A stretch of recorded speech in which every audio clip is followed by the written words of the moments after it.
I like to explain the weightage of Indian polity in UPSC pre and mains. Friends, UPSC pre में जिसमें आपका जो GS का paper होता है, general studies paper, around 100 question आपके जनरल स्टडीज के पेपर में आते हैं, जिसमें से आपको प्री अगर क्वालिफाई होना है तो 55 क्वेश्चन आपको राइट अटेम्प्ट करने चाहिए एनी हाउ। अगर आप जनरल कैटेगरी के हैं तो भी आप वो कंसिडर कर सकते हैं, 55 क्वेश्चन आउट ऑफ कहा जा सकता है कि 100। अगर आप रिजर्व कैटेगरी के हैं तो भी चलेगा वो, यानी 55 क्वेश्चंस जो आपको राइट अटेम्प्ट करना, एक तरीके से देखा जाए यूपीएससी प्री के लिए देखा जाए बेस लाइन है फ्रेंड्स।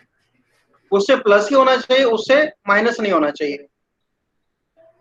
और अगर 55 क्वेश्चन से अगर आपका कम जाता है तो फिर थोड़ा सा, अगर आप ओपन कैटेगरी के तो थोड़ा रिस्क होगा कि मे बी आप शॉर्ट लिस्टेड हो सकते हैं। 55 क्वेश्चन प्लस अटेम्प्ट करने के लिए फ्रेंड्स, इसमें सबसे इंपॉर्टेंट जो सब्जेक्ट आते हैं, कुछ स्पेसिफिक सब्जेक्ट है, लाइक हिस्ट्री हो गया, हिस्ट्री के साथ साथ इकोलॉजी इन्वायरमेंट हो गया, और उसके साथ साथ इंडियन पॉलिटी का भी अच्छा खासा वेटेज है। अगर लास्ट 4 ईयर के अगर आप एवरेज वैल्यू निकालते हैं, मैं पूरा आपको एक वेटेज एक्सप्लेन कर रहा हूं, then going for the teaching.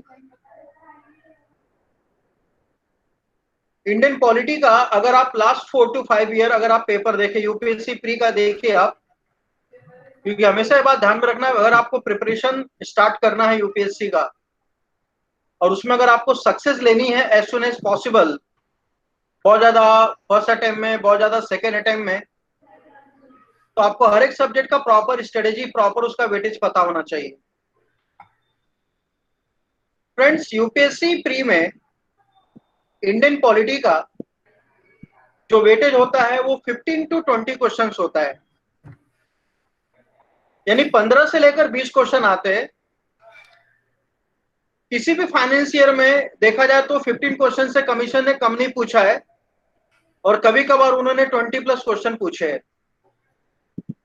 तो अगर आप मिनिमम से लेकर मैक्सिमम अगर आप वेटेज यूपीएससी प्री में अगर आप इंडियन पॉलिटी का कंसिडर करेंगे तो 30 मार्क्स से लेकर आपका 40 मार्क्स तक जाता है।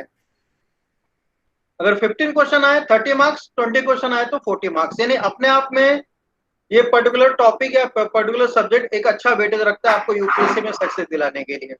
ये हो गया प्री का उसका हिसाब। यूपीएससी के मेंस में इंडियन पॉलिटी पेपर 2 में आता है, या जीएस पेपर 2 बोल सकते हैं। जीएस पेपर 2 इट इज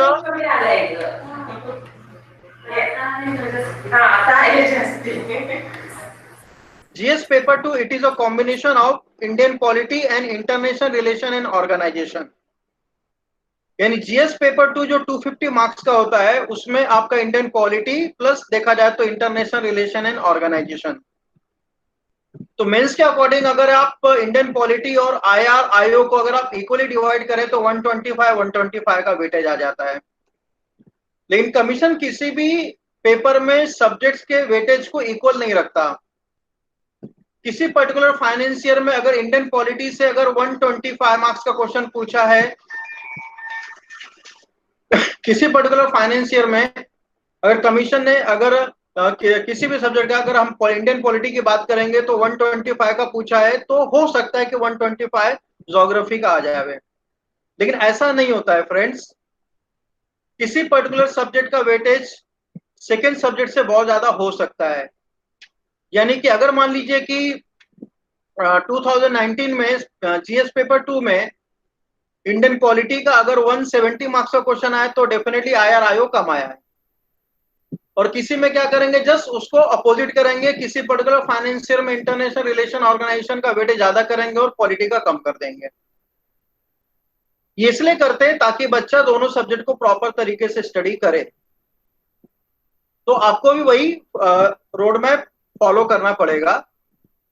चाहे किसी पर्टिकुलर फाइनेंस ईयर में अगर पॉलिटी का मेंस में अगर वेटेज कम आया तो आप उसको इग्नोर मत कीजिए, आप उसको जो कमीशन ने सिलेबस डिक्लेयर किया आपको उसके अकॉर्डिंग वर्कआउट करना पड़ेगा। ठीक उसी तरीके से देखा जाए सेकंड सब्जेक्ट के लिए भी आपको उतना अच्छा वर्कआउट करना पड़ेगा। तो दोस्तों मैंने फिलहाल इंडियन पॉलिटी का प्री के हिसाब से क्या वेटेज है, मेंस के हिसाब से क्या वेटेज है, वो मैंने आपको एक्सप्लेन किया। दोनों ही एग्जाम में, दोनों ही स्टेप में इंडियन पॉलिटी आपके लिए बहुत अच्छा रोल प्ले करेगा।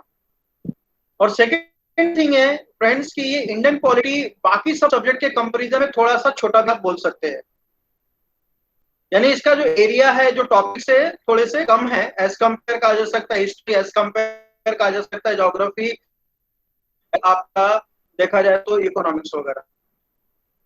और उसमें भी अगर आप थोड़ा सा एक्सपीरियंस लेके पढ़ते हैं, अगर आपका मेंटर अगर प्रॉपर तरीके से आपको डायरेक्ट कर रहा है, उसने 7 to 8 ईयर अगर यूपीएससी में टीच किया है, तो डेफिनेटली वो इंडियन पॉलिटी को और फिल्टर करेगा, तो आपका जो वर्कलोड है वो कम हो सकता है। अब इंडियन पॉलिटी में यूपीएससी के अकॉर्डिंग क्या हम देख सकते हैं, हमारे पास टॉपिक क्या पढ़ने चाहिए। हमेशा फ्रेंड्स किसी भी सब्जेक्ट को प्रिपेयर करने से पहले आप उस पूरे सब्जेक्ट के टॉपिक्स को बाइफरगेट करो।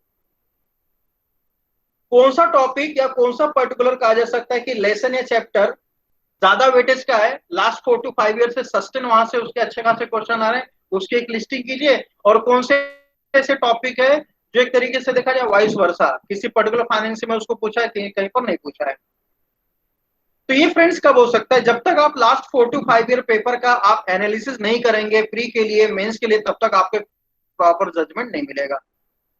तो अगर आप एक सीरियस एस्पिरेंट हैं, वाकई में आप इस एग्जाम से अपना करियर बनाना चाहते हैं, तो आप सबके लिए कंपलसरी फैक्टर है कि आप यूपीएससी के प्री और मेंस के पेपर को एनालिसिस जरूर करें, एटलीस्ट कम से कम लास्ट 4 to 5 ईयर का। तभी आपको यूपीएससी का टेक्निक पता चलेगा, तभी आपको यूपीएससी का वे पता चलेगा कि वो क्वेश्चन को कैसे पुटअप करता है। अब इंडियन पॉलिटी में ऐसे कौन से चैप्टर हैं, ऐसे कौन से लेसन्स हैं या टॉपिक्स हैं जो अच्छी खासी वेटेज रखते हैं, जिसके साथ कमीशन कहीं पर भी देखा जाए तो एडजस्टमेंट नहीं करता है। अगर आप कंसीडर करें तो सबसे पहला जो चैप्टर आता है, जो हमें या हर एस्पिरेंट को पढ़ना ही चाहिए, the development of Indian constitution, यानी हमारे संविधान का, हमारे कॉन्स्टिट्यूशन का डेवलपमेंट कैसे हुआ। जब तक आप इसको नहीं पढ़ोगे, the development of Indian constitution बिल्कुल समझ में आने वाला नहीं। ठीक है, तो डेवलपमेंट हमको जरूरी है। वो डेवलपमेंट कहां से हुआ, कैसे इंडिया में पार्लियामेंट्री, कैसा हमारा कॉन्स्टिट्यूशन फॉर्म हुआ, वो कॉन्स्टिट्यूशन कैसे इंडिया को एक कहा जा सकता है कि प्रॉपर तरीके से पार्लियामेंट्री सिस्टम देता है, वो आपको यहाँ पर देखना पड़ेगा। और फ्रेंड्स ये सेक्शन ऐसा है, ये टॉपिक ऐसा है कि प्री में भी हर साल बहुत अच्छे क्वेश्चन आते हैं और मेंस में भी बहुत अच्छे क्वेश्चन आते हैं। मतलब कमीशन इस पर्टिकुलर टॉपिक को या इस पर्टिकुलर कहा जा सकता है कि टॉपिक या लेसन को इग्नोर नहीं करता है, वो पूछता ही पूछता है। प्री में भी एटलीस्ट कम से कम 2 क्वेश्चन आते हैं। और लास्ट ईयर अगर आपने मेंस का आपने देखा हो तो देखिएगा जरूर आप लोग, जीएस के पेपर में 1935 के रेगुलेशंस के ऊपर क्वेश्चन पूछे हैं, प्री में भी आए, मेंस में भी आए। तो इसीलिए आपको ये चैप्टर, ये लेसन बहुत अच्छे से वर्कआउट इसके ऊपर करना पड़ेगा। कॉन्स्टिट्यूशन के डेवलपमेंट के बाद, यानी जब आपका ये चैप्टर पूरा हो जाएगा कि डेवलपमेंट ऑफ इंडियन कॉन्स्टिट्यूशन, उसके अंदर पार्लियामेंट्री सिस्टम, जब आपका ये चैप्टर पूरा हो जाएगा तो आपका सेकंड जो आता है टॉपिक, जो बहुत इंपॉर्टेंट है, उसको बोलते हैं फॉर्मुलेशन ऑफ स्टेट। नहीं, आज एक तरीके से इंडिया में अलग अलग स्टेट है, ये स्टेट मिले तो एक तरीके से फेडरलिज्म फॉर्म हुआ, जिसको हम फेडरल स्ट्रक्चर बोलते हैं। तो जैसे आज हम देखते हैं महाराष्ट्र है, गुजरात है, उत्तर प्रदेश है, या यूपी है, या फिर एमपी है, राजस्थान है, आंध्रा है, केरला है, तमिलनाडु है, वॉटेवर जो भी है, ये जो स्टेट्स हैं इनका प्रॉपर फॉर्मुलेशन कब हुआ। क्योंकि जब 1947 में जब इंडिया डीकोलोनाइज हुआ, तो इंडिया का पॉलिटिकल मैप वैसा नहीं था जैसा आज हम देख रहे हैं, बिल्कुल वैसा नहीं था दोस्तों। 1947 का पॉलिटिकली इंडिया अलग था, 1947 के बाद पॉलिटिकली इंडिया का प्रॉपर तरीके से फॉर्मुलेशन हुआ। तो जब ब्रिटेन ने इंडिया को डीकोलोनाइज किया, तो वो दौरान अराउंड 564 प्रिंसली स्टेट इंडिया में इंडिपेंडेंट थे, यानी 564 रियासतें, 564 प्रिंसली स्टेट। उस 564 प्रिंसली स्टेट में कुछ प्रिंसली स्टेट जब पाकिस्तान बना 1947 में, तो वहां पर वो जाकर, यस सर, आपको स्क्रीन शेयर करना है क्या? हाँ करूंगा मैं थोड़ी देर में।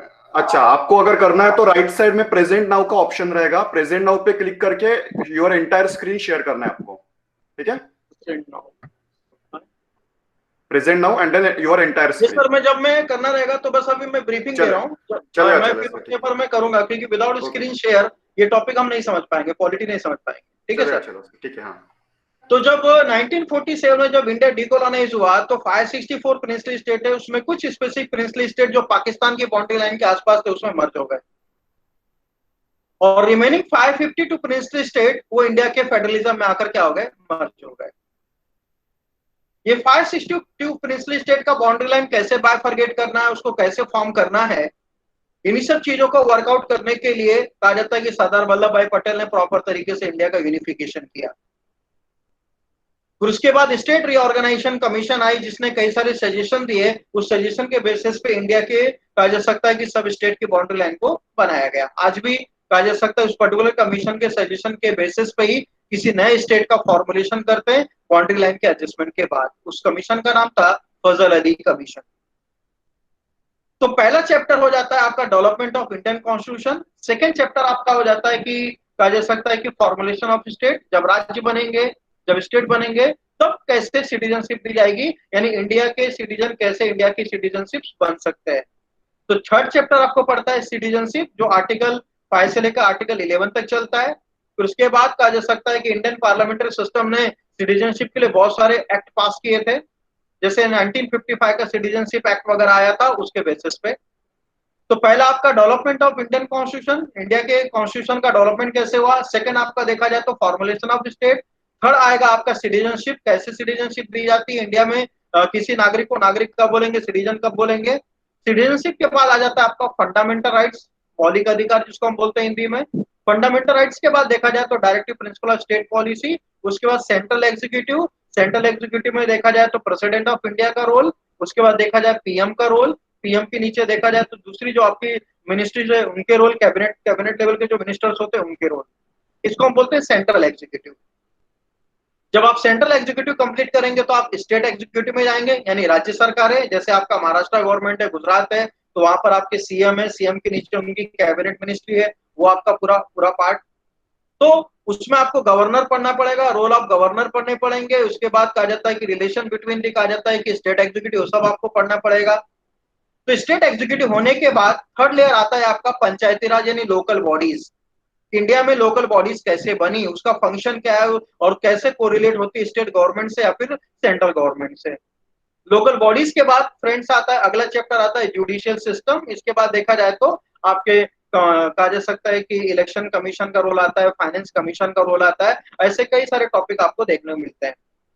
कुल मिलाकर इंडियन पॉलिटी में जो कोर चैप्टर है, जो कोर चैप्टर है जो हर एस्पिरेंट को पढ़ना ही चाहिए, डेवलपमेंट ऑफ इंडियन कॉन्स्टिट्यूशन बिल्कुल आपको पढ़ना है। रिपीट कर रहा हूं मैं पॉइंट्स थोड़े। डेवलपमेंट ऑफ इंडियन कॉन्स्टिट्यूशन के बाद आपको डेफिनेटली रीऑर्गेनाइजेशन ऑफ स्टेट पढ़ना चाहिए। रीऑर्गेनाइजेशन ऑफ स्टेट अगर आप नहीं पढ़ते हैं, स्किप करते हैं, तो डेफिनेटली आप ट्रबल में आ जाएंगे एग्जाम में। रीऑर्गेनाइजेशन ऑफ स्टेट के बाद आपको सिटीजनशिप पढ़ना चाहिए। सिटीजनशिप काफी ज्यादा हाईलाइटेड हुआ, खास करके देखा जाए सिटीजनशिप इसलिए हाईलाइटेड हुआ, उसमें आपका देख सकते हैं कि सीए आया है ना, आप देखा जाए तो एनआरसी की बात हो रही है और एनपीआर की बात हो रही है, ये सब सिटीजनशिप से कोरिलेटेड, तो डेफिनेटली आपको पढ़ना ही चाहिए। काफी ज्यादा बर्निंग टॉपिक हो रहा है इंडियन पॉलिटी में आज के टाइम में, ठीक है। इसके बाद अगर आप देखा जाए तो fundamental rights and directive principle of state policy पढ़ना चाहिए। यहां से आप देखा जाए अगर ये पर्टिकुलर टॉपिक अगर आप कवर करते हैं तो आप कम से कम 40% पॉलिटी आप कवर कर लेते हो। इसको किसी भी हालत में, किसी भी सूरत में आपको ये पर्टिकुलर टॉपिक स्किप नहीं करने हैं। अगर आप करते हैं तो आपको इंडियन पॉलिटी से खास करके इस पर्टिकुलर सब्जेक्ट से आपको बहुत अच्छा रिस्पॉन्स यूपीएससी प्री में भी नहीं मिलेगा, मेंस में भी नहीं मिलेगा। तो ये चैप्टर्स आपको पढ़ने ही चाहिए।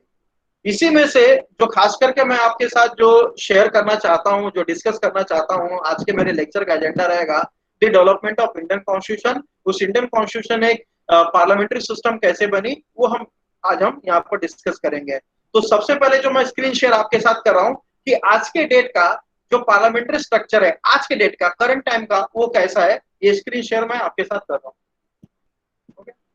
स्क्रीन आप देख सकते हैं। सर इट इज हेडलाइन है visible. Sir. Yes sir, it is visible. हाँ, तो ये इंडियन पार्लियामेंट्री सिस्टम का एक पूरा ड्राफ्ट है, आप गौर से देखिएगा। Indian parliamentary system, executive, legislative, उसी में देख सकते हैं आप प्रेसिडेंट, जो हेड ऑफ द कहा जा सकता है कि पार्लियामेंट्री सिस्टम का होता है। प्रेसिडेंट को एक तरीके से हेल्प करने के लिए पीएम, पीएम के साथ उनकी कैबिनेट होती है। और ये सब के सब गौर से देखिएगा कैसे आपको फ्लो गया है।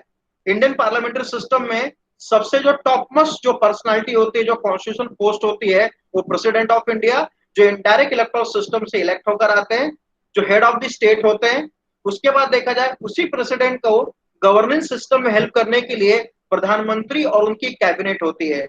गौर से सुनिएगा, उसी प्रेसिडेंट ऑफ इंडिया को गवर्नेंस सिस्टम में हेल्प करने के लिए पीएम यानी कि प्रधानमंत्री, प्राइम मिनिस्टर प्लस उनकी एक कैबिनेट होती है, जो एक तरीके से प्रेसिडेंट ऑफ इंडिया को गवर्नेंस में हेल्प करती है। और प्रधानमंत्री और उनकी जो कैबिनेट होती है उससे रिलेटेड कई सारे मंत्रालय होते हैं, यानी कैबिनेट लेवल के जो मिनिस्टर्स होते हैं उनके पास अलग अलग पोर्टफोलियो होते हैं, अलग अलग मंत्रालय होते हैं। जैसे मिनिस्ट्री ऑफ फाइनेंस होता है, जैसे मिनिस्ट्री ऑफ एग्रीकल्चर होता है, जैसे मिनिस्ट्री ऑफ एक्सटर्नल अफेयर होता है, जैसे मिनिस्ट्री ऑफ कहा जा सकता है इंडस्ट्री, हैवी इंडस्ट्रीज होता है। ये सब मंत्रालय होते हैं। उस मंत्रालय के ऊपर जो मंत्री बैठता है वही आपका मिनिस्टर हो जाता है, जो प्रधानमंत्री या पीएम के या प्रेसिडेंट ऑफ इंडिया के कैबिनेट का एक पार्ट होता है। और ये जो ग्रुप बनता है वो एक तरीके से प्रेसिडेंट ऑफ इंडिया को हेल्प करता है इंडिया के गवर्नेंस सिस्टम को चलाने के लिए। और गौर से सुनना दोस्तों, ये सभी पर्सनालिटीज, चाहे प्रेसिडेंट ऑफ इंडिया होने दीजिए, चाहे प्राइम मिनिस्टर होने दीजिए, चाहे कैबिनेट लेवल के मिनिस्टर्स होने दीजिए, ये सभी पर्सनालिटीज अपने वर्क के लिए अकाउंटेबल होती है लोकसभा और राज्यसभा में। आप देख सकते हैं एरो उस तरफ गया है, ये सभी पर्सनालिटी अकाउंटेबल होती है अपने वर्क के लिए लोकसभा और राज्यसभा में। वहां पर इनसे पूरे सवाल और जवाब किए जाते हैं अगर वो अपने राइट्स का, अथॉरिटीज का मिसयूज करते हैं तो फ्रेंड्स, ये अच्छा खासा पार्लियामेंट्री सिस्टम का एक स्ट्रक्चर आपके सामने आया, आप देख सकते हैं। एक तरीके से देखा जाए तो यहाँ पर मैंने सेंट्रल लेवल की बात की, प्रेसिडेंट है, पीएम है, उनके कैबिनेट है। फिर अगर आप इसी पार्लियामेंट्री सिस्टम में आप सेकंड टीयर में जाएंगे तो स्टेट गवर्नमेंट आएगी, और थर्ड टीयर सिस्टम में जाएंगे तो आपकी पंचायती राज आएगी। यानी फ्रेंड्स, आज के डेट में इंडिया का जो पॉलिटिकल सिस्टम है, इंडिया की जो गवर्नेंस पैटर्न है, वो 3 टीयर सिस्टम में डिवाइडेड है। 3 टीयर सिस्टम, सबसे ऊपर सेंट्रल एग्जीक्यूटिव जिसका हेड प्रेसिडेंट हुआ, उसके नीचे पीएम, पीएम के नीचे कैबिनेट, उसके बाद देखा जाए तो स्टेट कहा जाता है एग्जीक्यूटिव यानी राज्य की सरकार है, जिसका हेड हो जाता है गवर्नर, गवर्नर को हेल्प करने के लिए सीएम, और सीएम की कैबिनेट। और ठीक स्टेट एग्जीक्यूटिव के नीचे कहा जा सकता है कि लोकल बॉडीज यानी ग्राम पंचायत होती है, अगर विलेज एरिया है तो ग्राम पंचायत है, अगर अर्बन एरिया है तो वहां पर म्युनिसिपल कॉर्पोरेशन है, और अगर टाउन एरिया है तो वहां पर पंचायत समिति है। तो फ्रेंड्स, इंडिया का जो गवर्नेंस सिस्टम है, इंडिया का जो पॉलिटिकल मॉडल है, वो 3 टीयर सिस्टम में डिवाइडेड है, सेंट्रल, स्टेट एंड आपका देखा जाए तो लोकल बॉडीज।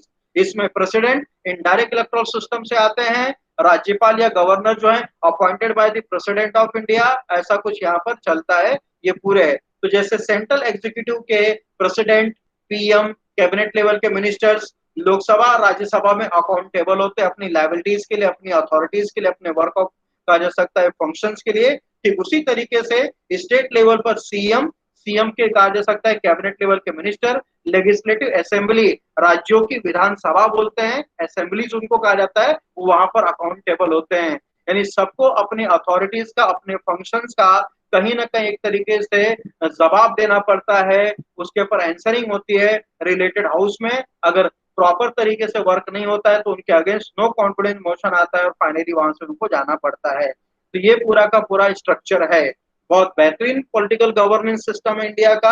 अब जो हमारे कॉन्स्टिट्यूशन का पार्ट है, यानी हमारा कॉन्स्टिट्यूशन ऐसे कुछ पार्लियामेंट्री सिस्टम को स्टैब्लिश करता है, जिसके बेसिस पे 1950 से या 51 से हमारे देश में गवर्नेंस सिस्टम चला रहा। आज हम 2020 में, 2020 में, तो आप देख सकते हैं कि 1950-51 में पहली लोकसभा की इलेक्शन हुई थी, तो 1951 से लेकर 2020 तक ये पूरा का पूरा सिस्टम काम कर रहा है। यानी हमारे देश के लिए पार्लियामेंट्री सिस्टम सबसे सुटेबल मॉडल है।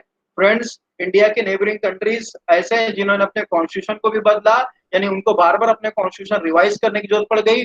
भूटान ने कई बार अपने कॉन्स्टिट्यूशन को बदला है, मालदीव ने बदला है, नेपाल ने भी सिस्टम को चेंज किया है, लेकिन भारत एक ऐसा देश है जिसका कॉन्स्टिट्यूशन जो 1947 से इम्प्लीमेंट हुआ या 1950 में इम्प्लीमेंट हुआ, वो कॉन्स्टिट्यूशन आज भी एज इट इज चलता आ रहा है। यानी हमारे कॉन्स्टिट्यूशन मेकर ने बहुत सही तरीके से एक प्रॉपर विजनरी को ध्यान में रखते हुए उन्होंने इंडियन कॉन्स्टिट्यूशन को क्या किया, बनाया। तो सिस्टम आपके पास या मैंने सामने यहाँ पर रखा है। अब हमें ये देखने की जरूरत है दोस्तों कि हमारा कॉन्स्टिट्यूशन बना कैसे और उस कॉन्स्टिट्यूशन इस पार्लियामेंट्री सिस्टम को सेटअप कैसे किया, दो चीजें मैं आपको यहाँ पर लेकर चलता हूँ।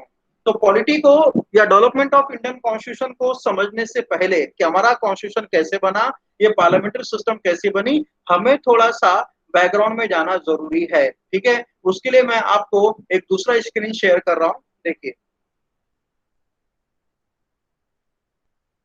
ये जो मैंने मॉडल आपको थोड़ी देर पहले एक्सप्लेन किए थे, देख सकते हैं आप लोग। Constitution, separation of power, legislative, executive, judicial. Legislative में प्रेसिडेंट, फिर नीचे पार्लियामेंट्री सिस्टम, प्राइम मिनिस्टर, उनकी काउंसिल्स है, सुप्रीम कोर्ट है, हाई कोर्ट है, डिस्ट्रिक्ट कोर्ट है, ये पूरा सिस्टम है। इसकी एक पीडीएफ कॉपी मैं सर को फॉरवर्ड कर दूंगा, आप उनसे शेयर कर लीजिएगा। और यहाँ पर देख सकते हैं आप लोग सेंट्रल है, स्टेट है, फिर नीचे देख सकते हैं आप लोग पंचायती राज का मॉडल भी यहाँ पर मैंने आपको बना के दिया है। ये आपके साथ सर के साथ शेयर करूंगा, आप उनको ये कर लीजिएगा। नेक्स्ट आप देख सकते हैं स्क्रीन में, मेन टॉपिक आपका यहां से शुरू होता है। थोड़ा सा मैं बैकग्राउंड एक्सप्लेन करता हूं, गौर से सुनिएगा। डेवलपमेंट ऑफ इंडियन कॉन्स्टिट्यूशन या पार्लियामेंट्री सिस्टम को वर्कआउट करने से पहले हमें थोड़ा सा हिस्ट्री में जाना जरूरी है, क्योंकि इंडिया के कॉन्स्टिट्यूशन का जो डेवलपमेंट है फ्रेंड्स, वो ईस्ट इंडिया कंपनी के अराइवल के साथ शुरू हो जाता है। ठीक है, अब कुछ पॉइंट्स में बताता हूं। 1608 में ईस्ट इंडिया कंपनी का इंडिया में अराइवल हुआ, गौर से सुनना। 1608 में ईस्ट इंडिया कंपनी का अराइवल हुआ और 1608 से लेकर 1757 तक या 1756 तक ईस्ट इंडिया कंपनी इंडिया में कमर्शियल ऑर्गेनाइजेशन के रूप में काम करती थी। यानी इंडिया में कुछ एग्रो बेस्ड प्रोडक्ट ऐसे थे जो यूरोपियन कंट्रीज में बहुत ज्यादा डिमांडेबल थे, ईस्ट इंडिया कंपनी उसको परचेस करती थी और ले जाकर यूरोपियन मार्केट में सेल कर देती थी। लेकिन इंडिया के पॉलिटिकल सिस्टम में कुछ ऐसे हालात बने, कुछ ऐसी सिचुएशन क्रिएट हुई जो कहीं ना कहीं ईस्ट इंडिया कंपनी को एक अपॉर्चुनिटी देती, एक मौका देती कि इंडिया को पॉलिटिकली क्या करे, कंट्रोल करे। इसके लिए ईस्ट इंडिया कंपनी ने 1757 में पहला स्टेप अप्लाई किया, जब उन्होंने बंगाल को टेक ओवर करने के लिए प्लासी की लड़ाई लड़ी। प्लासी की लड़ाई के बाद 1764 में ईस्ट इंडिया कंपनी ने बक्सर की लड़ाई लड़ी। तो प्लासी और बक्सर की लड़ाई के बाद ईस्ट इंडिया कंपनी के हाथ में इंडिया की बहुत बड़ी स्टेट हाथ में लग जाती, वो हो जाती आपकी बंगाल। तो वो ऑर्गेनाइजेशन, फ्रेंड्स गौर से सुनना, वो ऑर्गेनाइजेशन जो कमर्शियल ऑर्गेनाइजेशन थी, जिसका काम था इंडिया से एग्रोबेस्ड प्रोडक्ट को कलेक्ट करना, खरीदना, उसको यूरोपियन मार्केट में ले जाकर सेल करना, इसके अलावा कुछ उसका लाइबिलिटीज नहीं था। लेकिन प्लासी के बाद बक्सर, ये दोनों बैटल्स ने कहीं ना कहीं ईस्ट इंडिया कंपनी के, कहा जा सकता है कि इंडिया में एक अच्छे फाउंडेशन को क्या क्या क्रिएट किया। और कहा जा सकता है कि 1764-65 के बक्सर की लड़ाई के बाद ईस्ट इंडिया कंपनी ने बंगाल को क्या कर लिया, टेक ओवर कर दिया। दोस्तों, जिस बंगाल की मैं बात कर रहा हूं, वो बंगाल केवल आज का बंगाल नहीं है, वेस्ट बंगाल। 1764-65 में जब ईस्ट इंडिया कंपनी ने बंगाल को टेक ओवर किया, तो उस बंगाल में दोस्तों बिहार भी था, उसी बंगाल में उड़ीसा भी था, उसी बंगाल में असम का कुछ हिस्सा भी था, और पूरा का पूरा Bangladesh consider the part of Bengal. इतनी बड़ी टेरिटरी थी वो। आप सोच सकते हैं कि आज उसी बंगाल से कटकर एक सेपरेट कंट्री 1971 में बनती, जिसको हम बोलते हैं बांग्लादेश। तो अगर आप वो दौरान के ज्योग्राफिकल, इंडिया के ज्योग्राफिकल एरिया को अगर आप वैल्यूएशन करें, तो बंगाल का जो स्टेट था वो दौरान के इंडिया के ज्योग्राफिकल एरिया का अराउंड 24-25% एरिया कवर करता था। यानी बंगाल के ऊपर ईस्ट इंडिया कंपनी की विक्ट्री, कहा जा सकता है कि बहुत बड़ी, कहा जा सकता है कि उनके लिए अपॉर्चुनिटी बन गई, खास करके प्लासी बक्सर के बाद। तो जब 1772 तक आते आते, गौर से समझिएगा दोस्तों, 1772 तक आते आते जब ईस्ट इंडिया कंपनी ने बंगाल को टेक ओवर किया, तो बंगाल को टेक ओवर करने के बाद या बंगाल को टेक ओवर करने से पहले स्क्रीन में आपको दिखाई दे रहा है कि ईस्ट इंडिया कंपनी ने 1668 तक आते आते बॉम्बे को टेक ओवर कर लिया, यानी मुंबई का हिस्सा। 1639 तक आते आते ईस्ट इंडिया कंपनी ने मद्रास को टेक ओवर कर लिया। या मैंने प्रॉपर तरीके से लिखा है कि 1689 कंपनी ने या 1668 में जब कंपनी ने बंगाल को सॉरी बॉम्बे को टेक ओवर किया, तो 1689 तक आते आते ईस्ट इंडिया कंपनी ने कहा जा सकता है कि बॉम्बे प्रेसिडेंसी की जो हेड ऑफिस थी उसको सूरत से बॉम्बे उन्होंने शिफ्ट कर दिया, मद्रास की मसूलीपट्टनम से फिर उन्होंने मद्रास में क्या किया, शिफ्ट कर दिया। तो फ्रेंड्स, अगर इंडिया की कोई पर्टिकुलर टेरिटरी, कोई हिस्सा जिसको ईस्ट इंडिया कंपनी ने सबसे पहले ऑक्युपाई किया, जो बहुत कम लोगों को पता रहता है या बहुत कम फैकल्टी उसको बता पाती है, वो सबसे पहले ऑक्युपाई किया मद्रास को 1639 में। मद्रास के बाद 1668 में उन्होंने बंगाल बॉम्बे को टेक ओवर किया और 1772 तक आते आते हिंदुस्तान की सबसे रिच टेरिटरी, सबसे रिच स्टेट टेक ओवर किया, वो था आपका बंगाल प्रेसिडेंसी या बंगाल की रियासत, जिसमें असम भी था, बहुत थोड़ा बहुत हिस्सा था उसका, बिहार भी था और पूरा का पूरा बंगाल या देखा जाए उड़ीसा और उसके साथ साथ पूरा का पूरा बांग्लादेश। तो ये तीन स्टेट, इंडिया के तीन बड़े स्टेट कहा जा सकता है कि 1772 तक ईस्ट इंडिया कंपनी के कंट्रोल में आ गए, मद्रास, बॉम्बे और देखा जाए तो आपका बंगाल। अब कैसा था, जब टेक ओवर किया तो ब्रिटेन ने क्या किया था कि हर एक स्टेट के ऊपर, यानी मद्रास के ऊपर एक गवर्नर अपॉइंट कर दिया, बॉम्बे के ऊपर एक गवर्नर अपॉइंट किया, बराबर ना, बंगाल के ऊपर भी एक गवर्नर अपॉइंट किया, 1772 तक आते आते बंगाल के ऊपर एक गवर्नर उन्होंने अपॉइंट किया। तो जो भी गवर्नर थे, इन सारे गवर्नर को ईस्ट इंडिया कंपनी ने, ब्रिटेन ने होल एंड सोल पावर दिए थे। यानी मद्रास का governor financial political decision Madras के रिगार्ड ले सकता है, बॉम्बे का गवर्नर पॉलिटिकल जो भी फाइनेंशियल डिसीजन होगा बॉम्बे के रिगार्ड ले सकता है। और 1772 में जब बंगाल ईस्ट इंडिया कंपनी के कंट्रोल में आया तो बंगाल का गवर्नर भी बंगाल के लिए सारे के सारे पॉलिटिकल और फाइनेंशियल डिसीजन लेता। यानी इंडिया में इन गवर्नर के ऊपर कोई भी सुप्रीम अथॉरिटी नहीं थी, ये सोलो लेवल पर, ऑटोनोमस लेवल पर अपने स्टेट को, अपनी टेरिटरी को रूल आउट करते थे। हाँ, मद्रास का गवर्नर, बॉम्बे का गवर्नर, बंगाल का गवर्नर, और ये तीनों गवर्नर का आपस में कोई खास कोऑर्डिनेशन नहीं था, इसमें कोई भी सुपरफिशियल बॉडी नहीं था, सबके सब ऑटोनोमस थे। बस फ्रेंड्स, ऐसा था कि तीनों के तीनों गवर्नर अपने वर्क की कहा जा सकता है कि जो रिपोर्ट होती थी वो लंदन में कोर्ट ऑफ डायरेक्टर का एक ऑफिस होता था, वहां पर एक ऑफिसर बैठता था, उनको सबमिट कर देते थे और उसके बेसिस पे वहां से डायरेक्शन आता था और ये पूरे के पूरे स्टेट को रूल आउट करते थे, बराबर। यानी distance governance system initial level पे ब्रिटेन ने इंडिया में क्या क्या अप्लाई किया by the companies of by the governors of east India company, east India company के गवर्नर थे। लेकिन प्रॉब्लम कैसा हुआ कि सारे गवर्नर्स या तीनों गवर्नर अपने लेवल पे वर्कआउट कर रहे, इसमें से किसी भी गवर्नर का आपस में कोई कोऑर्डिनेशन नहीं था, इस वजह से ये गवर्नेंस सिस्टम जो था वो फेल हो गया। इसलिए क्या हुआ कि ईस्ट इंडिया कंपनी को या ब्रिटेन को इंडिया में एक इफेक्टिव गवर्नेंस सिस्टम देना था, और जब तक वो गवर्नेंस सिस्टम इफेक्टिव नहीं होता था तब तक ईस्ट इंडिया कंपनी या ब्रिटेन इंडिया को लॉन्ग टर्म तक कॉलोनी मेंटेन नहीं कर पाता था। इसलिए 1772, गौर से सुनना friend, 1772 India become a colony या बंगाल इंडिया कंपनी या ब्रिटेन। तो 1772 में जब इंडिया ब्रिटेन की कॉलोनी बना तो 1772 से लेकर ये कॉलोनिज्म 1947 तक चलता है, 1772 टू 1947। अब इसमें कैसा था कि 1857 का जब रिवोल्ट हुआ तो उस रिवोल्ट के बाद गवर्नेंस सिस्टम बदल गया। तो ब्रिटेन ने इंडिया को रूल आउट करने के लिए दो अलग अलग टाइप के गवर्नेंस सिस्टम को या गवर्नेंस पॉलिसीज को इंप्लीमेंट किया था। वो गवर्नेंस पॉलिसी जो 1857 से पहले की थी और वो दूसरी गवर्नेंस पॉलिसी जो 1857 के बाद ही, उसको आप इस सेकंड स्क्रीन में आप देख सकते हैं।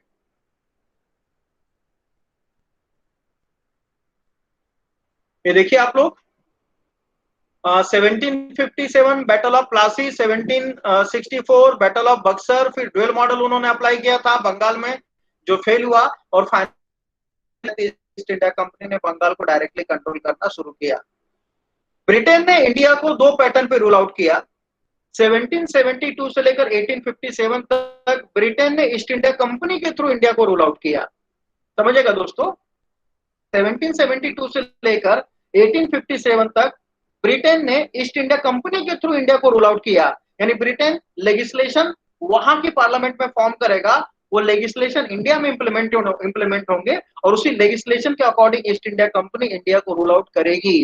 यानी east India company follow the command of British paramountcy या ब्रिटेन की पार्लियामेंट। तो ब्रिटेन इनडायरेक्टली गवर्नेंस सिस्टम से इंडिया को रूल आउट करेगा, इसलिए 1772 से लेकर 1857 का जो गवर्नेंस मॉडल था उसको बोलते हैं डी फैक्टो रूल। यहाँ पर फैक्टो होना चाहिए था, अनफॉर्चुनेट स्पेलिंग मिस्टेक हो गई है।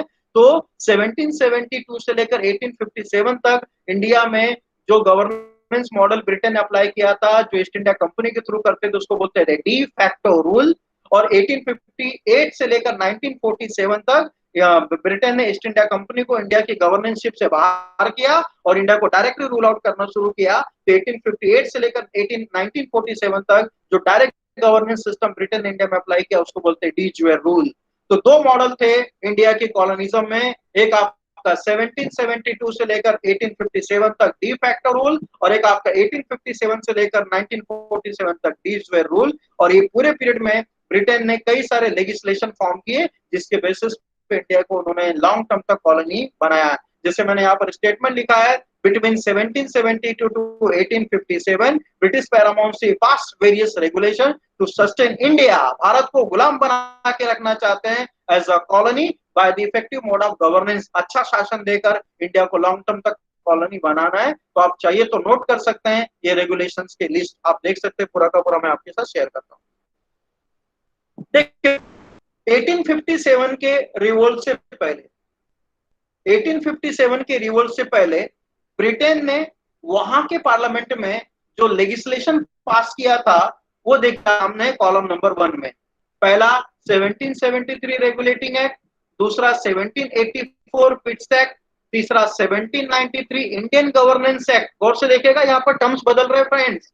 1793 इंडियन गवर्नेंस एक्ट या फिर charter act, fourth 1813 Indian governance act या फिर charter act, fifth 1833 Indian governance act या फिर चार्टर एक्ट और 1853 इंडियन गवर्नेंस एक्ट या फिर चार्टर एक्ट। देखिए टर्म्स आपके बदले, पहला रेगुलेटिंग है, दूसरा फिक्स है, लेकिन 1793 से लेकर 1853 तक जितना भी गवर्नेंस पॉलिसी आई थी वो सब टाइटल क्या रहा है, Indian governance act, Indian governance act, Indian governance act, बराबर ना। अब हमको ये टर्म्स समझने की जरूरत है क्योंकि लीगल टर्म्स है। शायद आप लोग को हो सकता है कि किसी को पता हो या नहीं भी पता है, तो मैं आपको एक्सप्लेन करने की कोशिश करता हूँ। समझिएगा, यूपीएससी में जनरली इंटरव्यू में ऐसे बेसिक क्वेश्चन पूछे जाते हैं फ्रेंड्स कि पूछ सकता है कि यहाँ पर रेगुलेटिंग एक्ट लिखा है, यहाँ पर फिट्स एक्ट लिखा है, तो क्या रीजन है कि 1793 से लेकर 1853 तक सारे के सारे जो लेजिस्लेशन है इंडियन गवर्नमेंट एक्ट के थ्रू आया है या फिर चार्टर एक्ट के थ्रू आया है। मैं एक्सप्लेन कर रहा हूँ, देखिए सुनिएगा गौर से।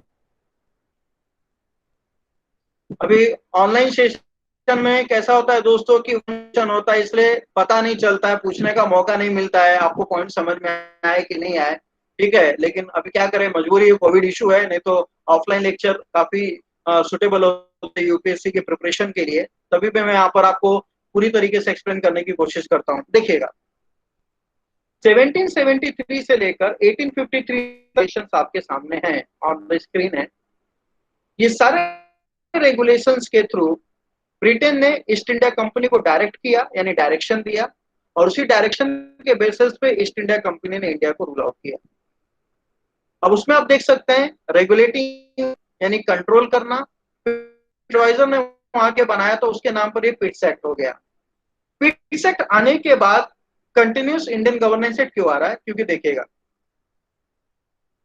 ईस्ट इंडिया कंपनी ने जैसे बंगाल को टेक ओवर किया, बॉम्बे को टेक ओवर किया, मद्रास को टेक ओवर किया, नो इशू, नो डाउट।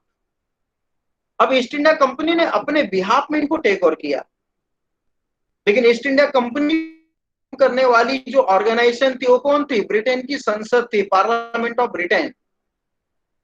तो ब्रिटेन की पार्लियामेंट अगर ईस्ट इंडिया कंपनी को अगर लीगल वे से फॉर्म कर रही है तो definitely east India company superficial body नहीं है। सुपरफिशियल बॉडी कौन है, ब्रिटेन की पार्लियामेंट।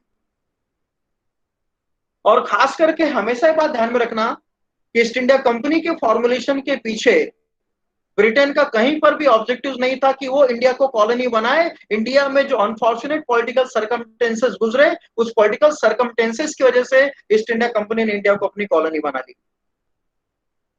तो अभी कैसा था कि जब ईस्ट इंडिया कंपनी ने इंडिया की टेरिटरी को टेक ओवर किया, तो लीगली ये मैसेज आ रहा था कि इंडिया को जीतने वाली, इंडिया को रूल आउट करने वाली जो ऑर्गेनाइजेशन है वो कौन है? ईस्ट इंडिया कंपनी है।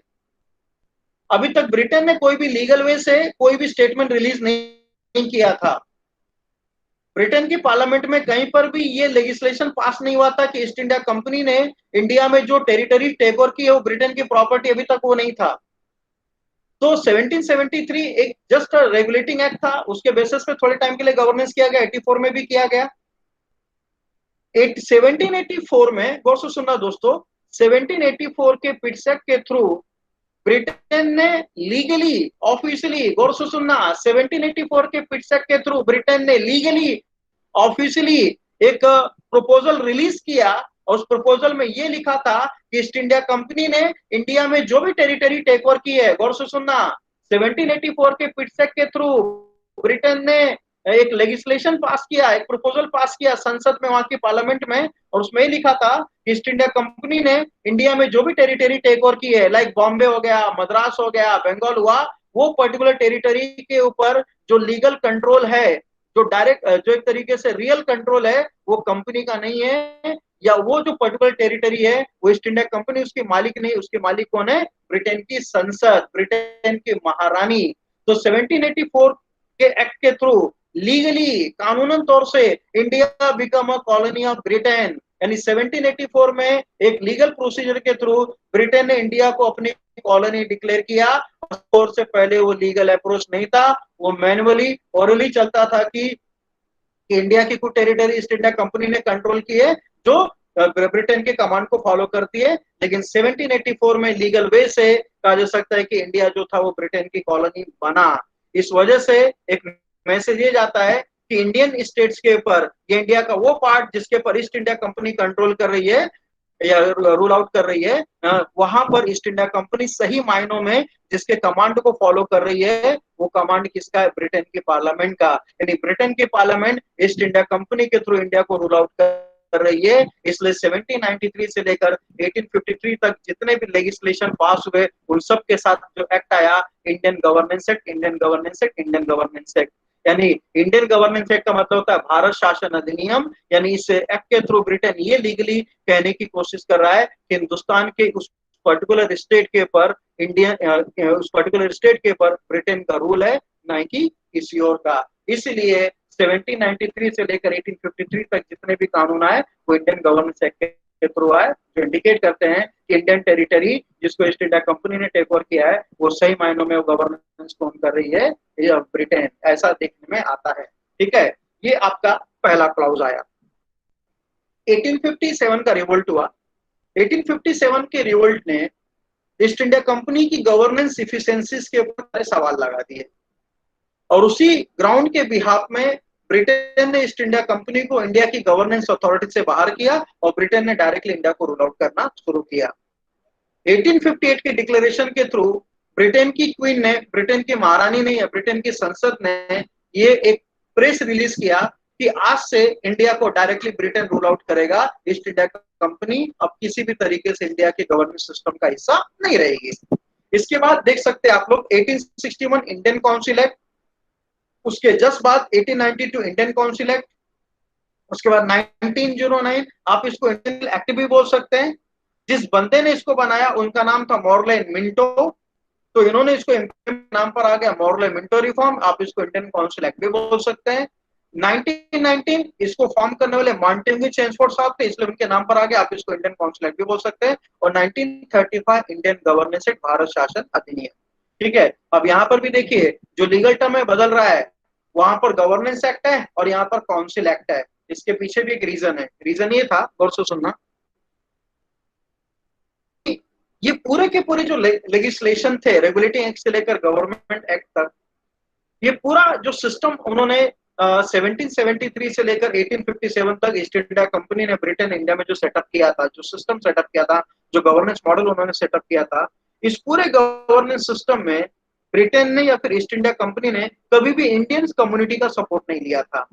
यानी ब्रिटेन या ईस्ट इंडिया कंपनी राज तो इंडिया के ऊपर कर रही है, शासन तो इंडिया के ऊपर कर रही है, लेकिन जो सिस्टम था, जो गवर्नेंस मॉडल था, उस गवर्नेंस मॉडल में कहीं पर भी उन्होंने एक भी इंडियंस को नहीं रखा था।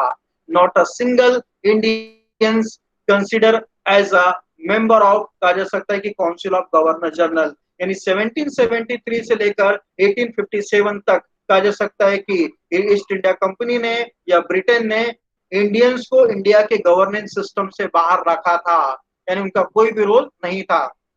लेकिन जब 1858 के बाद जब ब्रिटेन इंडिया को रूल आउट करना शुरू करता है, तो ब्रिटेन को ऐसा लगता है कि अगर हमको इंडिया को और लॉन्ग टर्म तक कॉलोनी मेंटेन करना है, तो गवर्नेंस सिस्टम में इंडियंस का सपोर्ट लेना जरूरी है। ठीक है, गवर्नेंस सिस्टम में हमें इंडियंस का सपोर्ट लेना जरूरी है। इसलिए 1861 के इंडियन काउंसिल एक्ट के थ्रू पहली बार ब्रिटेन ने इंडिया की गवर्नेंस सिस्टम में और गवर्नर जनरल के काउंसिल में 6 इंडियंस को अपॉइंट किया। कितने? 6 इंडियंस। यानी 9 इंडियंस बिकम, कहा जा सकता है कि participatory member of the governance system. तो वहां से इंडियंस काम करना शुरू करते हैं, गवर्नेंस सिस्टम का एक हिस्सा बनते हैं। इसलिए टाइटल बदल जाता है, इंडियन एक्ट हो जाता है। इंडियन काउंसिल एक्ट मतलब उस काउंसिल में गवर्नर जनरल की कोर कमेटी में अब इंडियंस यहाँ पर क्या होंगे, बैठेंगे। तो यहाँ से इंडियंस का एक तरीके से गवर्नेंस सिस्टम एक रोल देखने को मिलता है। 1861 में 6 इंडियन आए, 1892 में उसमें 10 10 कर दिए गए। तो जैसे जैसे जैसे जैसे वक्त आगे गुजरेगा, इंडिया का स्ट्रगल मूवमेंट आगे जाएगा, वैसे वैसे उस मूवमेंट के प्रेशर में आकर ब्रिटेन इंडियंस के नंबर को बढ़ाएगी। और फाइनली 1935 का जो इंडियन गवर्नर था, उसमें ब्रिटेन ने कांग्रेस को ये बोला कि हम इंडिया को डोमिनियन स्टेटस देने के लिए तैयार है। 1935 यानी देश आजाद होने के कगार पे था। तो 1935 जब इंडियन गवर्नेंस एक्ट आया, तो ब्रिटेन ने कांग्रेस को बोला कि हम इंडिया को डोमिनियन स्टेटस देने के लिए तैयार हैं। डोमिनियन स्टेटस का मतलब क्या हो जाता है कि इंडिया इंटरनली पूरी तरीके से इंडिपेंडेंट हो जाएगा। इंटरनली इंडिया इंडिपेंडेंट हो जाएगा। सिर्फ इंडिया की फॉरेन पॉलिसी, इंडिया की डिफेंस पॉलिसीज के ऊपर कंट्रोल ब्रिटेन की संसद का रहेगा। फॉरेन पॉलिसी, डिफेंस पॉलिसी, इन दोनों के ऊपर कंट्रोल ब्रिटेन की संसद का रहेगा। बाकी सारे सब्जेक्ट के ऊपर डिसीजन इंडियंस ले सकते हैं। 1935 में ब्रिटेन ने एक तरीके से डायरेक्टली बोल दिया कि हम इंडिया को डीकोलोनाइज करने के लिए तैयार हैं। तो दोस्तों, एक्सक्यूज मी ये सर। सारे के सारे जो रेगुलेटरी एक्ट थे, यस सर। हाँ sir, at 6:40 o'clock students will start their doubt. 6:40 के बाद में 10 से 15, हाँ 6:40 को स्टूडेंट डाउट्स चालू करेंगे अपने। ठीक है, ओके ओके, चलेगा, नो इशू सर, नो हाँ इशू। हाँ ओके। ठीक है, बाकी समझ में आ रहा है सेशन? यस यस यस, मुझे भी समझ में आ रहा है। चलो। तो 1935 का इंडियन गवर्नेंस एक्ट आया। तो 1935 के इंडियन गवर्नेंस एक्ट में ब्रिटेन की पार्लियामेंट ने बोला कि हम इंडिया को डोमिनियन स्टेटस देने के लिए तैयार है, यानी ऑटोनॉमी। तो एक्सेप्ट भी कहा जाता है फॉरेन एंड डिफेंस पॉलिसी। तो ये जो रेगुलेशंस हैं, रेगुलेशंस बिफोर 1857, रेगुलेशन आफ्टर 1857, इन्हीं सब का जो क्रश रहता है, इन्हीं सब के क्रश को मिलाकर इनको हम बोलते हैं कॉन्स्टिट्यूशन ऑफ इंडिया। इनफैक्ट 1946 में कहा जा सकता है कि जब कॉन्स्टिट्यूशन असेंबली फॉर्म हुई, तो उस कॉन्स्टिट्यूशन असेंबली में कहा जा सकता है कि ड्राफ्टिंग कमेटी बनी है। ड्राफ्टिंग कमेटी के chairperson doctor B R Ambedkar थे। और डॉक्टर बी आर अम्बेडकर ने 1935 के इंडियन गवर्नेंस एक्ट के अराउंड कहा जा सकता है कि 90% क्लाउज इंडियन कॉन्स्टिट्यूशन में क्या किए, इंक्लूड कर दिए। 90% क्लाउजेस, यानी 1935 इंडियन गवर्नेंस एक्ट के 90% क्लाउजेस इंडियन कॉन्स्टिट्यूशन में as it is doctor B R Ambedkar sir ने उसमें इंप्लीमेंट कर दिए। तो अब 1935 का जो इंडियन गवर्नेंस एक्ट था, आप समझिए 1935 के इंडियन गवर्नेंस एक्ट में क्रश था 1919 का, 1909 का, 1892 का, 1861 का, 1853 का, 1833 का, 1813 का, 93 का, 84 का, यानी सारे के सारे रेगुलेशन का क्रश 1935 में। और 1935 का क्रश हमको इंडियन कॉन्स्टिट्यूशन में देखने को मिलता है। यानी हमारे कॉन्स्टिट्यूशन के बनने की शुरुआत, द बिगिनिंग ऑफ, कहा जा सकता है कि making of Indian constitution started from the 1773 to till up to, कहा जा सकता है कि 1949। 19 इतने लंबे समय तक शायद मेरे दोस्तों किसी भी देश का कॉन्स्टिट्यूशन नहीं बना जितना कि हमारा बना। तो ये सभी एक्ट का इंडियन कॉन्स्टिट्यूशन की फ्रेमिंग में था। उसके अलावा आप नीचे पॉइंट देख सकते हैं, कुछ अलग प्रपोजल थे जिसके जिसके इम्पैक्ट इंडियन कॉन्स्टिट्यूशन के ऊपर पड़े। साइमन कमीशन की रिपोर्ट 1927 में आई, इसके क्लाउजेस के भी इम्पैक्ट इंडियन कॉन्स्टिट्यूशन के ऊपर पड़े, यानी इसके कुछ फीचर्स इंडियन कॉन्स्टिट्यूशन में डाले गए। इसके बाद 1928 का नेहरू रिपोर्ट के भी कुछ क्लॉज इंडियन कॉन्स्टिट्यूशन में डाले गए, जैसे मैं आपको एक्सप्लेन करता हूँ। साइमन कमीशन में बोला गया था कि बायकैमरल सिस्टम होगा। बायकैमरल मतलब एक तरीके से देखा जाए तो उसको दो सदन बोलते हैं, यानी दो हाउस बोलते हैं, लोकसभा राज्यसभा। तो साइमन कमीशन ने बायकैमरल सिस्टम की बात की। आज भी हमारे देश में पार्लियामेंट्री सिस्टम बायकैमरल है। नेहरू रिपोर्ट ने भी बायकैमरल सिस्टम की बात की थी, और साथ ही साथ नेहरू रिपोर्ट, गौर से सुना फ्रेंड्स, नेहरू रिपोर्ट ये पहली रिपोर्ट थी जो इस बात को एग्री करती थी कि इंडियंस को फंडामेंटल राइट्स मिलना चाहिए। तो नेहरू रिपोर्ट में अराउंड देखा जाए तो 21 डिफरेंट टाइप्स के फंडामेंटल राइट्स थे। उसी में से कई सारे फंडामेंटल राइट्स आज हमारे कॉन्स्टिट्यूशन में देखने को मिलते हैं। और फ्रेंड्स, तीसरा अगस्त प्रपोजल, गौर से सुनना। अगस्त प्रपोजल ये पहला प्रपोजल था जिसमें ब्रिटेन ने कांग्रेस को ये बोला, इंडियंस को ये बोला कि हमारे जाने के बाद जब हम इंडिया को डीकोलोनाइज करेंगे, तो हमारे डीकोलोनाइज करने के बाद इस देश को चलाने के लिए, इस कंट्री को रन करने के लिए एक कॉन्स्टिट्यूशन होना चाहिए, एक संविधान होना चाहिए। और ब्रिटेन ने बोला था कि हम ये जानते हैं कि इस कॉन्स्टिट्यूशन को बनाने के लिए इंडियंस ही होने चाहिए। तो अगस्त प्रपोजल के थ्रू पहली बार ब्रिटेन ने प्रपोज किया कि इंडियंस को अपने लिए खुद एक कॉन्स्टिट्यूशन बनाना है, और यहीं से इंडिया के कॉन्स्टिट्यूशन के फॉर्मुलेशन का प्रोसेस क्या हो जाता है, स्टार्ट होता है। फिर उसके बाद कैबिनेट मिशन आती है। इसी कैबिनेट मिशन के बेसिस पे कॉन्स्टिट्यूशन असेंबली बनती है। कॉन्स्टिट्यूशन असेंबली की पहली सीटिंग 9 दिसंबर 1946 को होगी। उसके बाद कहा जा सकता है कि 2 दिन के बाद doctor Rajendra Prasad constitution assembly के चेयरपर्सन बनेंगे या प्रेसिडेंट बनेंगे, और डॉक्टर राजेंद्र प्रसाद ने डॉक्टर बी आर अम्बेडकर को अपॉइंट किया था as a chairperson of drafting committee, जिनका काम था इंडियन कॉन्स्टिट्यूशन को बनाना। तो जब 1946 में ड्राफ्टिंग कमिटी बनी, तो ड्राफ्टिंग कमिटी के डॉक्टर बी आर अम्बेडकर ने इन सभी रेगुलेशन तरीके से स्टडी किया, और इन सभी रेगुलेशंस के इंपॉर्टेंट क्लाउज को इंडियन कॉन्स्टिट्यूशन में इंक्लूड किया। इसके साथ साथ उन्होंने दूसरे कंट्री के कॉन्स्टिट्यूशन को भी रीड आउट किया, और उस पर्टिकुलर कंट्री के कॉन्स्टिट्यूशन के इंपॉर्टेंट प्रोविजंस को उन्होंने इंडियन कॉन्स्टिट्यूशन में इंक्लूड किया। जैसे इमरजेंसी प्रोविजन जर्मनी से भी लिए गए, अमेरिका से भी लिए गए, पार्लियामेंट्री स्ट्रक्चर ब्रिटेन से भी लिए गए, और ऑलरेडी अंग्रेजों ने इसको सेटअप किया था। इसके अलावा देखा जाए तो directive principle of state policy, देखा जाए ये इंडियन कॉन्स्टिट्यूशन का पार्ट 4 में प्रोविजन है, या आयरलैंड से लिया गया। डॉक्टर बी आर अम्बेडकर ने ये सारे रेगुलेशंस के साथ साथ जो डेवलप्ड कंट्री थी या जो एक अच्छा स्टेटस रखती थी, उन सभी कंट्रीज के कॉन्स्टिट्यूशन का बहुत अच्छा स्टडी किया, और स्टडी के बेसिस पे उन्होंने उसके इंपॉर्टेंट क्लॉज में क्या किया, इंक्लूड किया। यानी हमारा कॉन्स्टिट्यूशन पूरे ग्लोबल कॉन्स्टिट्यूशन को एक तरीके से कहा जाता है कि डिफाइंड करने की या उसको एक्सप्रेस करने की कोशिश करता है, और साथ ही साथ बोल सकते हैं कि एक लॉन्ग टर्म लगा हमारे कॉन्स्टिट्यूशन को बनने के लिए। ठीक है, ये अलग बात है कि कॉन्स्टिट्यूशन असेंबली बोलती है कि डॉक्टर बी आर अम्बेडकर ने या कॉन्स्टिट्यूशन असेंबली ने 2 साल 11 महीने 17 दिन में इंडियन कॉन्स्टिट्यूशन तैयार किया, ये अलग बात है। लेकिन सही मायने में दोस्तों, इंडिया के कॉन्स्टिट्यूशन का फॉर्मुलेशन इंडिया के कॉलोनिज्म के साथ क्या हो जाता है, शुरू हो जाता है। एक लॉन्ग टर्म प्रोसेस के थ्रू हमारे देश में पार्लियामेंट्री सिस्टम आती है, या फेडरल स्ट्रक्चर हमको देखने को मिलता है। यानी अंग्रेज एक एडवांस गवर्नेंस सिस्टम हिंदुस्तान को देके गए, इसके लिए बोलते हैं इंडियन पार्लियामेंट्री सिस्टम, जो इंडियन कॉन्स्टिट्यूशन का एक पार्ट है। तो कॉन्स्टिट्यूशन भी कहीं ना कहीं उसका बेसिक इंफ्रा अंग्रेजों का ही कंट्रीब्यूशन था, जिसको अपडेट करने का काम, मॉडर्नाइज करने का काम डॉक्टर बी आर अम्बेडकर साहब ने किया, और उसी सिस्टम में पार्लियामेंट्री सिस्टम यहाँ पर वर्कआउट करता है। तो एक सरासरी ओवरव्यू है कि भाई इंडियन कॉन्स्टिट्यूशन बना कैसे, उसकी ड्राफ्टिंग हुई कैसे। इसमें आपको एक एक रेगुलेशंस पढ़ने की जरूरत है। एक एक रेगुलेशन से भी क्वेश्चन आते हैं, हर साल किसी न किसी के रेगुलेशन से क्वेश्चन आता है, और इन सबको मिक्स करके एक मेंस का क्वेश्चन आता है कि करंट इंडियन कॉन्स्टिट्यूशन में 1773 से लेकर 1935 तक के जो रेगुलेशन थे उसके फीचर्स देखने को मिलते हैं, एक्सप्लेन इट, ऐसे क्वेश्चन आपको मेंस में देखने को मिलते हैं। और दूसरा आ सकता है, how Nehru report become the base for the constitution of India, how Simon commission report become the base for the constitution of India, how कहा जा सकता है कि daily the August proposal, mission, Wavell plan, cabinet mission become the base for the constitution of India. ऐसे UPSC mains में question पूछे जाते हैं। हर टॉपिक के पर आपका एक अच्छा अप्रोच कमांड होना चाहिए, तब जाकर आप किसी को टैकल कर पाएंगे। आए समझ में? तो सर क्वेश्चनरी का टाइम शुरू करते हैं, टाइम भी हो गया। हाँ सर, ऑफ कोर्स शुरू करते हैं।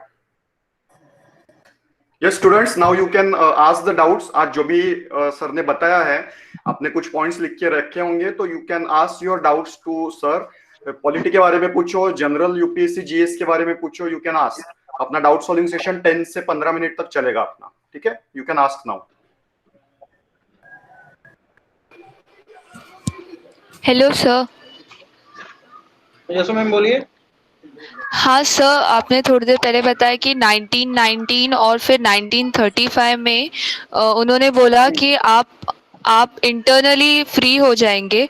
तो सर ऐसा क्या हो गया कि वो जो ब्रिटेन कॉलोनी मतलब इंडिया को कॉलोनी बना के रखना चाहता था, अचानक से 1935 में बोलते हैं कि हम आपको इंटरनली फ्री कर देंगे? देखिए मैम, 1935 में जब इंडियन गवर्नेंस एक्ट आया, तो 1935 के इंडियन गवर्नेंस एक्ट के थ्रू ब्रिटेन की पार्लियामेंट ने बोला कि हम इंडिया को एक तरीके से डोमिनियन स्टेटस देंगे। डोमिनियन स्टेटस का मतलब क्या हो गया मैम? ये कि इंडिया की फॉरेन और डिफेंस पॉलिसी ब्रिटेन के पास रहेगी, इंटरनली हमारा देश क्या होगा? आजाद होगा। जैसे फॉर एग्जांपल, जैसे हम देख सकते हैं रिसेंटली जम्मू कश्मीर, बराबर, जम्मू कश्मीर आर्टिकल 370 था। तो जम्मू कश्मीर के ऊपर जब तक आर्टिकल 370 था मैम, तो जम्मू कश्मीर की फॉरेन पॉलिसी, डिफेंस पॉलिसीज के ऊपर इंडियन पार्लियामेंट्री सिस्टम का कंट्रोल था, बराबर ना? यानी कि वहां की जो लेजिस्लेटिव असेंबली थी जम्मू कश्मीर की, वो लोकल डिसीजन या जम्मू कश्मीर का पूरी पे लेती थी, इंडियन पार्लियामेंट्री सिस्टम नहीं लेती थी, बराबर ना? तो अभी इसी को हम क्या बोलते हैं मैम? Dominion status. अब देखिए इसके पीछे कई सारी चीजें हैं। अब 1935 में आ रहा है, गौर से समझिएगा जो भी है, आप लोग लेक्चर अटेंड कर रहे हैं। 1935 में ब्रिटेन ये रेजुलेशंस लेके आ रहा है इंडिया को डीकोलोनाइज करने के लिए। अब देखिएगा 1885 में, गौर से सुनना, बहुत कॉम्प्रिहेंसिव नॉलेज में दे रहा हूं आप लोगों को। 1885 में इंडिया का स्ट्रगल मूवमेंट शुरू हुआ। इंडिया के स्ट्रगल मूवमेंट में एग्रेशन, एक तरीके से बोला जाता है कि मूवमेंट में एक बहुत बड़ी ताकत कब आती है? जब महात्मा नॉन कोऑपरेशन मूवमेंट स्टार्ट करते हैं। तो मैम जब 1920 में महात्मा गांधी जब नॉन कोऑपरेशन मूवमेंट स्टार्ट करते हैं, महात्मा गांधी का जो नॉन कोऑपरेशन मूवमेंट था इंडिया का सेकेंड बड़ा मास मूवमेंट था। मास मूवमेंट मतलब जिसमें लोग खड़े हो गए, लाखों लोग खड़े हो गए गांधी जी के साथ। ब्रिटेन में ताकत दिखाई दी, प्रेशर आया। तो जब 1920 में मैम, जब महात्मा गांधी ने जब नॉन कॉपरेशन मूवमेंट शुरू किया, तो महात्मा गांधी ने क्या बोला था कि इंडिया को डोमिनियन स्टेटस चाहिए 1 साल के अंदर। तो महात्मा गांधी इनिशियली लेवल पर डोमिनियन स्टेटस की डिमांड करते थे, कब? 1920 में। इसके बाद कैसा हुआ मैम कि 1920 से लेकर 22 तक एनसीएम चला। इसके बाद देखा जाए तो स्वराज पार्टी का एक मूवमेंट चला। इसके बाद देखा जाए तो सिविल डिसोबीडियंस मूवमेंट चला। यानी 1920 से लेकर 1935 के बीच में इंडिया में कई सारे बड़े बड़े नेशनलिस्ट मूवमेंट चले। एनसीएम, स्वराज पार्टी के मूवमेंट, आपका देखा जाए सीडीएम। और 1928 में जब नेहरू रिपोर्ट आई, यानी जो इंडियंस लोगों ने खुद बनाई थी, Nehru report formulate by Motilal Nehru. तो मोतीलाल नेहरू ने नेहरू रिपोर्ट में क्या बोला था कि हमें डोमिनियन स्टेटस चाहिए। हम ये चाहते हैं कि इंडिया की फॉरेन पॉलिसी या डिफेंस पॉलिसीज के ऊपर बेशक ब्रिटेन का कंट्रोल ले, लेकिन इंटरनली हमें आजादी चाहिए। तो नेहरू रिपोर्ट के थ्रू कांग्रेस ने क्या बोला? हमें डोमिनियन। तो 1928 में नेहरू रिपोर्ट, और फिर आप देख सकते हैं कि 30 में सिविल डिसोबीडियंस मूवमेंट। तो इन्हीं सब मूवमेंट्स का एक प्रेशर था। उसी प्रेशर में आकर ब्रिटेन ने इंडिया के लिए 1935 के थ्रू डोमिनियन स्टेटस, या उसको एक तरीके से पार्शियल डीकोलोनाइज करने की बात कर रहा है, ठीक है? और दूसरी इसमें लिंक ये जोड़ता हूँ, 35 में रेगुलेशन आया मैम, और ठीक 4 साल के बाद, आफ्टर 4 ईयर, आपका देखा जाए तो सेकेंड वर्ल्ड वॉर शुरू हो जाता है। और सेकेंड वर्ल्ड वॉर में ब्रिटेन की हालत बहुत ज्यादा खराब हो जाती है, सिचुएशन बहुत ज्यादा क्रूशियल हो जाती है। और जब ब्रिटेन के ऊपर अमेरिका का प्रेशर आता है कि इंडिया के डिफेंस सिस्टम को सेकेंड वर्ल्ड वॉर में यूज करो, तो जब यहाँ पर ब्रिटेन निगोशिएट करने की बात करता है, इंडिया की हेल्प लेने की बात करता है, तब कांग्रेसी लीडर बोलते हैं कि इंडिया की पॉलिटिकल ऑटोनॉमी जब तक आप डिसाइड नहीं करोगे तब तक हम आपको सपोर्ट नहीं करेंगे। तो ये रीजंस थे कि 1935 में डोमिनियन स्टेटस देने के लिए तैयार हो गए, और 42 के बाद वो धीरे धीरे इंडिया को डीकोलोनाइज करना शुरू करेंगे। क्लियर हुआ? क्लियर हुआ concept? Yes sir, yes thank you ma'am. और कोई?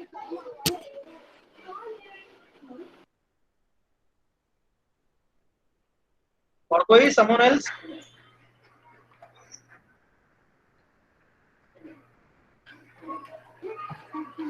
Okay, any other student you want to ask? General GS के बारे में भी पूछ सकते हो। सर रिजिड और फ्लेक्सिबल में मेन फ्रेंड्स डिफरेंस देखो, क्या है? Yes ma'am, sir rigid constitution और फ्लेक्सिबल कॉन्स्टिट्यूशन का मेन डिफरेंस क्या है? फ्लेक्सिबल कॉन्स्टिट्यूशन, बराबर ना मैम? ये पूछ रहे हैं ना आप, ठीक है? रिजिड एंड फ्लेक्सिबल ना मैम? Yes sir. हेलो, देखिए मैम, कॉन्स्टिट्यूशन 1946 से फॉर्म होना शुरू हुआ। फाइनली 1950 तक आते आते इंडियन कॉन्स्टिट्यूशन तैयार हुआ, उसको इम्प्लीमेंट भी किए, इसलिए 26 जनवरी 1950 celebrated as a republic day. Doctor B R Ambedkar ने जब कॉन्स्टिट्यूशन फॉर्म किए तो कॉन्स्टिट्यूशन में बनाए गए। अब देखिए मैम, कॉन्स्टिट्यूशन बन रहा है 1946 से लेकर 50 में, और ये ऐसा कॉन्स्टिट्यूशन है जो एक लॉन्ग टर्म तक चलना चाहिए, यानी बार बार उसको रिप्लेस नहीं करना है, बदलना नहीं है। तो डॉक्टर बी आर अम्बेडकर ने ये बोला कि अगर इन फ्यूचर कुछ नए कॉम्प्लिकेशंस आते हैं तो उस कॉम्प्लिकेशंस को सॉल्व करने के लिए डेफिनेटली कॉन्स्टिट्यूशन में अमेंडमेंट करना पड़ेगा, चेंजेस करने पड़ेंगे। इसलिए डॉक्टर बी आर अम्बेडकर ने इंडियन कॉन्स्टिट्यूशन में कुछ क्लाउजेस ऐसे हैं, कुछ प्रोविजंस ऐसे हैं जिसमें अगर अमेंडमेंट करना है करंट गवर्नमेंट को या जो भी रूलिंग पार्टी रहेगी, तो जब भी उनको इंडियन कॉन्स्टिट्यूशन के किसी क्लाउज में अमेंडमेंट करना रहता है तो कुछ क्लाउज ऐसे होते हैं मैम जिसमें अमेंडमेंट एक सिंपल प्रोसेस हो जाता है। यानी मान लीजिए कि लोकसभा 100 मेंबर बैठे हुए हैं और 51 मेंबर किसी पर्टिकुलर क्लाउज में चेंजेस करने के लिए एग्री हो जाते हैं 51 आउट ऑफ 100 में से, तो डेफिनेटली आपका क्या हो गया, इजी हो गया। तो कुछ ऐसे क्लाउज है जिसमें अमेंडमेंट करना बहुत इजी है, बहुत आसान है, इसलिए वहां पर क्या हो जाता है, एक तरीके से फ्लेक्सिबिलिटी दिखाई देती है, जिसमें अमेंडमेंट इजीली हो जाता है। और जैसे फॉर एग्जांपल सिटीजनशिप, उसमें अमेंडमेंट सिंपल प्रोसेस हो जाता है। किसी स्टेट की बाउंड्री लाइन चेंज करनी हो तो सिंपल मेजोरिटी से वो चेंज किए जा सकते हैं। लेकिन कुछ क्लाउज ऐसे होते हैं जिसमें अमेंडमेंट करने के लिए 2/3 मेजोरिटी भी होनी चाहिए। और आज के डेट में देखा जाए मैम, जितने भी स्टेट है उस स्टेट के कम से कम 50% असेंबलीज का रिकमेंडेशन मिलना चाहिए। तो 2/3 मेजोरिटी के साथ साथ कम से कम कहा जा सकता है कि जितने स्टेट्स हैं 27 स्टेट्स है, तो 27 स्टेट्स में से कहा जा सकता है कि जब तक 16-17 स्टेट यस नहीं बोलेंगे तब तक वो अमेंडमेंट एप्लीकेबल नहीं होगा। तो यहाँ पर अमेंडमेंट करना थोड़ा सा क्या हो जाता है, टफ हो जाता है। इसलिए हमारा कॉन्स्टिट्यूशन सॉफ्टनेस और हार्डनेस दोनों के फीचर्स को क्या करता है, इंडिकेट करता है। ये आपके सवाल का जवाब है। जैसे सुप्रीम कोर्ट के अथॉरिटीज में चेंजेस करना, ये आपका हार्ड प्रोसेस के थ्रू होगा।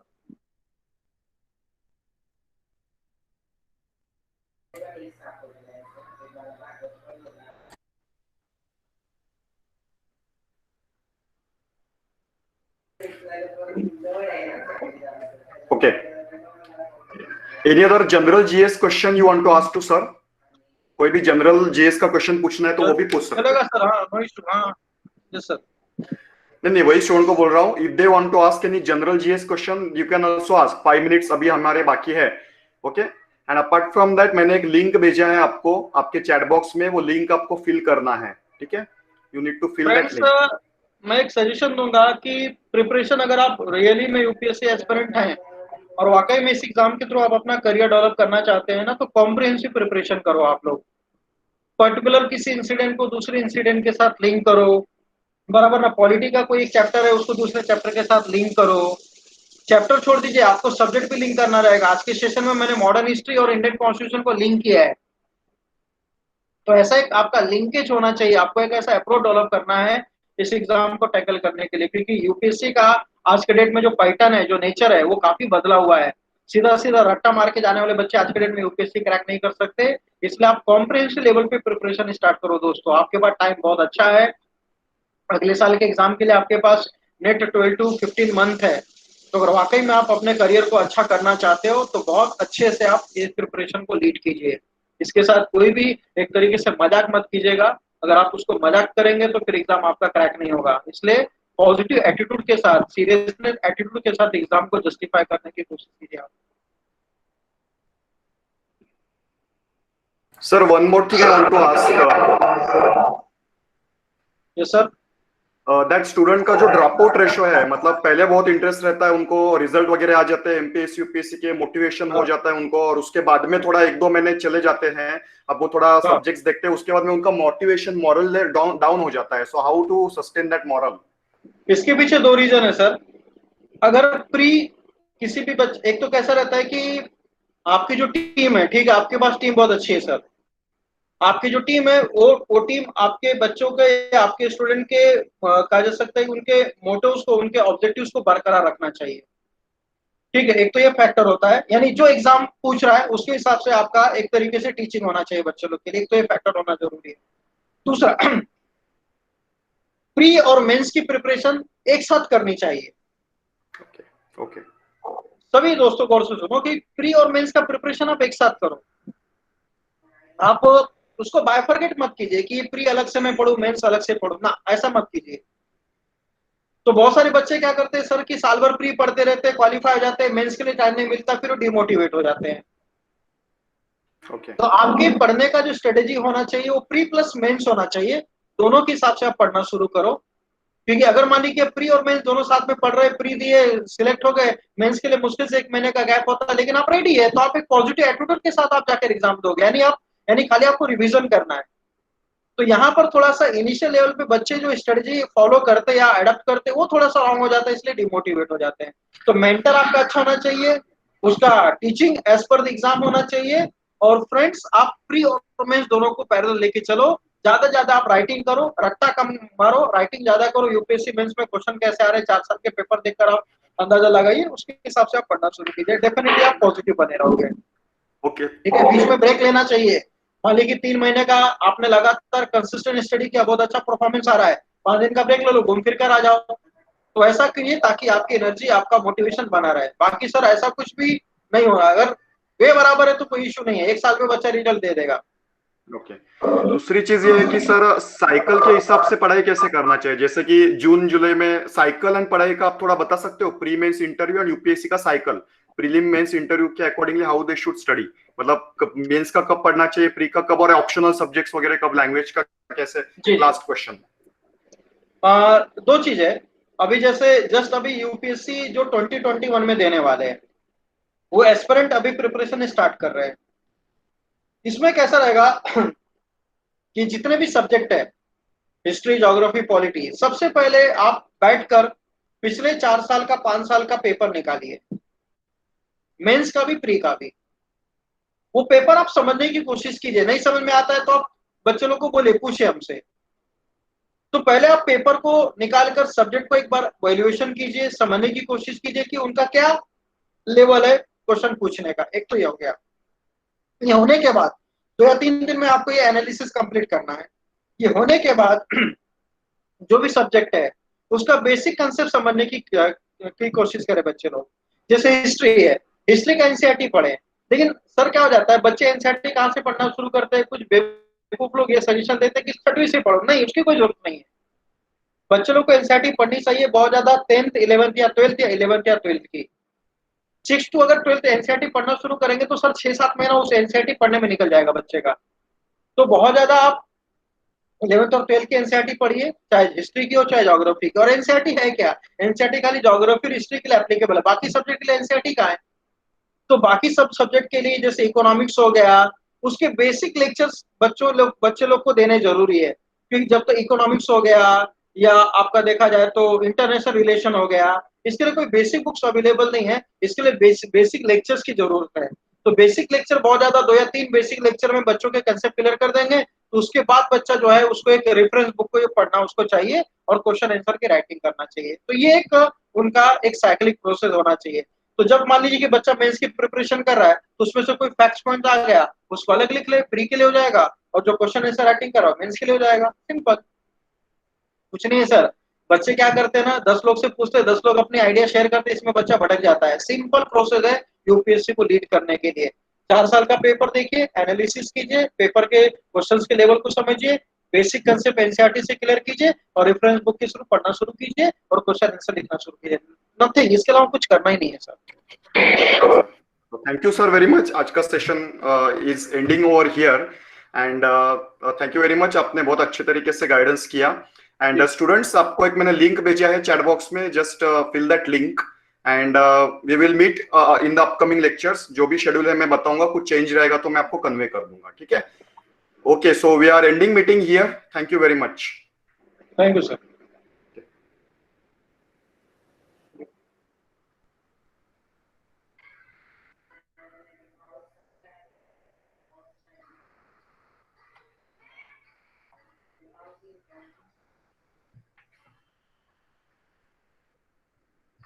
Hello students, anyone wants to attend MPSC lecture, they can attend MPSC का लेक्चर भी आप अटेंड कर सकते हो, ठीक है। अगर किसी को एमपीएससी का लेक्चर अटेंड करना है, अभी 7 बजे चालू होगा, you can attend MPSC lecture also. Thank you.